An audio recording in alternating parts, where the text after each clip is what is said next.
Hi C A final aspirants. അപ്പോൾ നമ്മുടെ C A final financial reporting paper പഠിക്കുമ്പോൾ പല കുട്ടികളും നമ്മളെടുത്ത് ചോദിക്കുന്ന ഒരു ഡൗട്ടാണ്, സാർ ഈ സി എ ഫൈനൽ FR ഭയങ്കര വാസ്റ്റ് ഒരു പേപ്പർ അല്ലേ? നമ്മൾ ഏത് സബ്ജക്റ്റ് നോക്കിയാലും ഇപ്പം ഫൈനലിലുള്ള ബാക്കി സബ്ജക്റ്റിലൊക്കെ വോളിയം ഉണ്ട്, 4 മൊഡ്യൂളുണ്ട്, 35 സ്റ്റാൻഡേർഡ് മൊത്തം സിലബസിൽ കവേർഡ് ആവുന്നുണ്ട്. അതിൽ തന്നെ നമുക്കത് കൂടാതെ എത്തിക്സും ഉണ്ട്. ഇങ്ങനെ കുറേ കാര്യങ്ങളുണ്ട്. ഇതെല്ലാം കൂടി എങ്ങനെ ഓർത്തിരിക്കുന്നത്, ഇതെങ്ങനെ പഠിച്ചു തീർക്കാം എന്ന് പലരും ചോദിക്കാറുണ്ട്.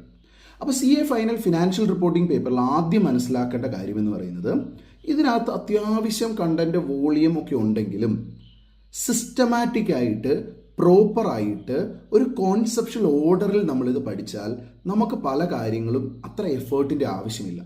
ഇപ്പം നിങ്ങൾ ഇൻ്റർമീഡിയറ്റ് ലെവലിൽ തന്നെ പഠിച്ച പല സ്റ്റാൻഡേർഡിൻ്റെയും റെപ്പിറ്റീഷൻ, അതായത് അതിൻ്റെ സിമിലർ IND-AS സ്റ്റാൻഡേർഡ് ഇവിടെ വരുന്നുണ്ട്. അത് കൂടാതെ അഡീഷണൽ ഏരിയാസും ഉണ്ട്. ഓക്കെ, അപ്പോൾ നമ്മൾ ശരിക്കും പറഞ്ഞാൽ ആദ്യം തുടങ്ങുമ്പോൾ നമ്മൾ പഠിച്ച് നമുക്ക് ഓൾറെഡി ഇൻ്റർമീഡിയറ്റ് ലെവലിലൊക്കെ കണ്ട സ്റ്റാൻഡേർഡിൻ്റെ സിമിലർ സ്റ്റാൻഡേർഡ്സിൽ നിന്നൊക്കെ തുടങ്ങി പതുക്കെ അഡ്വാൻസ്ഡ് ടോപ്പിക്സിലേക്ക് കയറി കോൺസെപ്ഷ്യലായിട്ട് പ്രോപ്പറായിട്ട് പഠിച്ചു പോയാൽ വളരെ പ്രോപ്പറായിട്ട് ട്രാക്ക് ചെയ്യാൻ പറ്റുന്ന, നമുക്ക് നല്ല രീതിയിൽ ക്രാക്ക് ചെയ്യാൻ പറ്റുന്ന, നല്ല സ്കോർ വാങ്ങിക്കാവുന്ന ഒരു പേപ്പറാണ് ഫിനാൻഷ്യൽ റിപ്പോർട്ടിംഗ് പേപ്പർ. അപ്പോൾ ഒരു വാസ്റ്റ് സിലബസ് ആണ് എന്നൊന്നും കണ്ട് നിങ്ങൾ പേടിക്കേണ്ട ആവശ്യമില്ല. നമ്മൾ കോൺസെപ്ഷ്യലി പഠിച്ചാൽ ഒരു ബുദ്ധിമുട്ടും വരുന്ന പേപ്പറല്ല C A final financial reporting paper. Thank U.